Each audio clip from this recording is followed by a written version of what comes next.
This poem is written by Walt Whitman.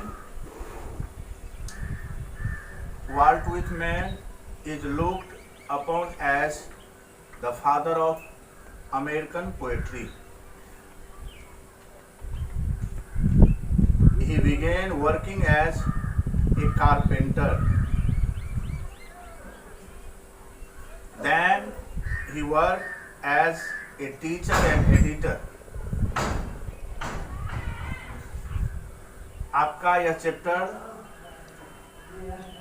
Song my self, स्वयं मैं अपने लिए गीत गाऊंगा, इस कविता का शीर्षक है और इसके कवि वाल्ट विथमैन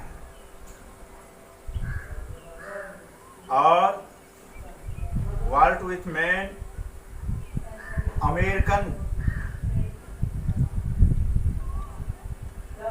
कवियों का पिता कहा जाता है और he begins working as a carpenter. ये अपने जिंदगी का कारपेंटर मीन्स बढ़ई, बढ़ई के काम से इन्होंने शुरू किया. Then he worked as a teacher and editor. बाद में इन्होंने अपने शिक्षक और निदेशक के रूप में भी इन्होंने काम किया. इनके द्वारा कविता, जिस कविता का नाम ही है, शीर्षक ही है सॉन्ग माई सेल्फ, इस कविता का मैं आप लोगों को समरी पढ़ाने जा रहा हूं और आप लोग इस कविता के समरी को गंभीरतापूर्ण लेंगे और आशा करता हूं कि ये आपको समझ में आएगा. मेरा यह छोटा सा प्रयास जो हम लोग प्रोग्रेसिव पब्लिक स्कूल के YouTube चैनल के माध्यम से इस कोविड-19 के आपातकालीन समय में यह मेरा छोटा सा प्रयास है, जिसको मैंने स्टेंजा वाइज आपको मैं पढ़ाने का प्रयास करता हूँ, फिर उसका मैं हिंदी रूपांतरण भी करता हूँ. ऐसे में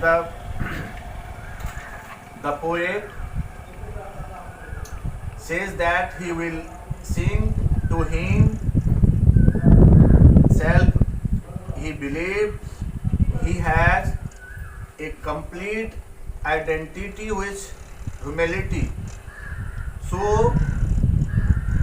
he singing of himself, he will also sing of others. He is confident that his belief and ideal are also beliefs and ideals of all others, and what belongs to him belongs to God. कविता का जो यह पहला stanza है, जिसको मैंने summary के रूप में बनाया है, उसका मैं आपको हिंदी अनुवाद बताता हूँ. कवि का कथन है कि वह अपने बारे में गाएगा और कवि का विश्वास है कि मानव जाति से वह पूर्णतः एक है और इसलिए अपने बारे में गाकर वह सबके बारे में गाएगा. उन्हें पूर्ण विश्वास है कि उनके विचार और आदर्श अन्य सबके मत एवं आदर्श भी हैं. उनका कहना है, अर्थात कवि का कहना है, जो कुछ उसका है वह सबका है. अर्थात जो आपका है वो मेरा है, जो मेरा है वह आपका है. ऐसे कवि यह बात में आपको बताएंगे, यह किसी प्रजातंत्र के समानता और विश्वव्यापक मानव भाईचारे के बारे में यह कविता है. यह कविता के माध्यम से आदर्श प्रस्तुत करना चाहते हैं. Your second stanza is, he says that every particles of which he is made he also gone into making of other. He invites his soul to observe a blade of summer grass. He wants to have his majestic experience direct from nature. He wants to set all creeds aside and wants to be in direct communal with nature. अर्थात कवि इस कविता के माध्यम से दूसरे stanza में यह कहना चाहते हैं कि उनका शरीर जिन अणुओं से बना है उसी अणुओं से इस विश्व के सभी लोगों का शरीर बना है, और ऐसे ही अणुओं से आज भी शरीर बनता है। वह अपने शरीर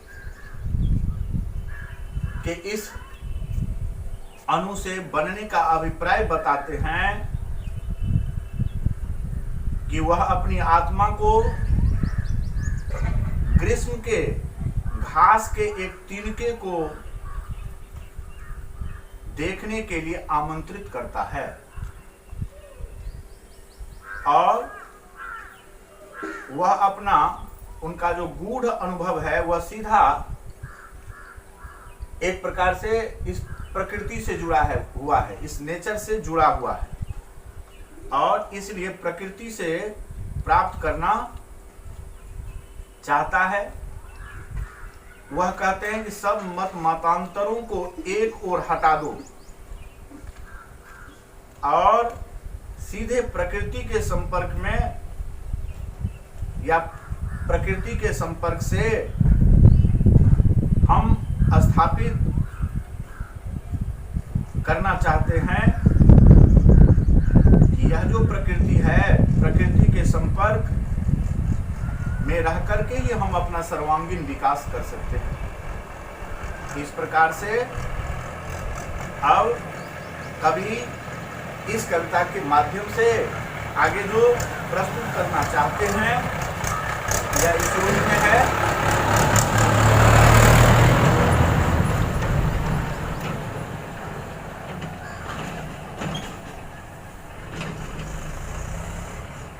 Every atom of his body is formed out of the soil of his country where he is sitting and breathing the air. All his ancestors were also formed out of those every elements. Thus he belongs to nature. He is 37 years old and is in sound health. He hopes to stay health till his death. अब यह इस song of self के तीसरे stanza में जो मैंने summary के रूप में आपको बताने का प्रयास किया है वह बताते हैं कि उनके शरीर का हर परमाणु उसके देश के मिट्टी से बना है, और जिस देश में वह पैदा हुआ है, जहां वह बैठा है, वायु में सांस ले रहा है, उसके सभी पूर्वज उन्हें या उन्हीं तत्वों से बने थे और आज भी उन्हीं तत्वों से बनता है, इसलिए वह प्रकृति का है। हम सभी इस प्रकृति के हैं। ऐसे में बताते हैं कि अब वह 37 वर्ष का हो गया है और पूर्णतः स्वस्थ है, और उसे आशा है कि मृत्यु आने तक, अर्थात मृत्यु आने तक वह स्वस्थ ही रहेगा। Last stanza, according to your poem, that The poet says the poem clearly brings out the poet's firm belief in democracy, equality, and universal brotherhood of men. There is essential unity in all creatures.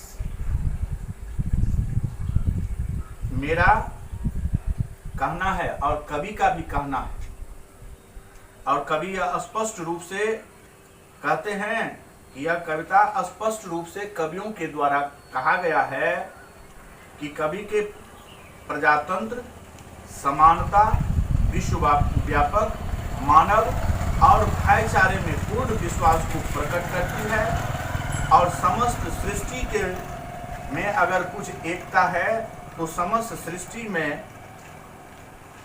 एकता सबसे बड़ी चीज है। समस्त सृष्टि का मूल ही, root ही एकता है। और हम लोगों को भी यह अपने देश के लिए कहते हैं, तो हर व्यक्ति का अपना जो देश होता है, जिस देश में वह सांस लेता है, जिस देश में वह पलता बढ़ता है, सुख दुखों के साथ रहता है, जिस किसी भी प्रजातांत्रिक देश में रहते हैं हम लोग, या विश्व के जो कोई भी लोग रहते हों, इन सभी से इस कविताओं के माध्यम से कवि आग्रह करना चाहते हैं कि जो भी कोई डेमोक्रेटिक कंट्री है वहाँ समता, समानता, विश्वव्यापक भाईचारा और मानवता जैसे भाईचारे से कोई दुनिया में कोई बड़ा चीज नहीं है। और सबसे अगर कोई विश्वास का चीज है तो भाईचारे, विश्वव्यापक जो मानवतावादी जो भाईचारा है, यह सबसे बड़ा भाईचारे को, पूर्ण विश्वास को प्रकट करता है। इसीलिए कवि अंत तक कहते हैं कि दुनिया की अगर कोई मूल चीज है तो वह यूनिटी है, एकता। Your poem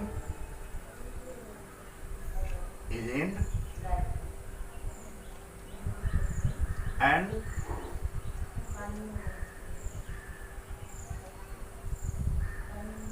at last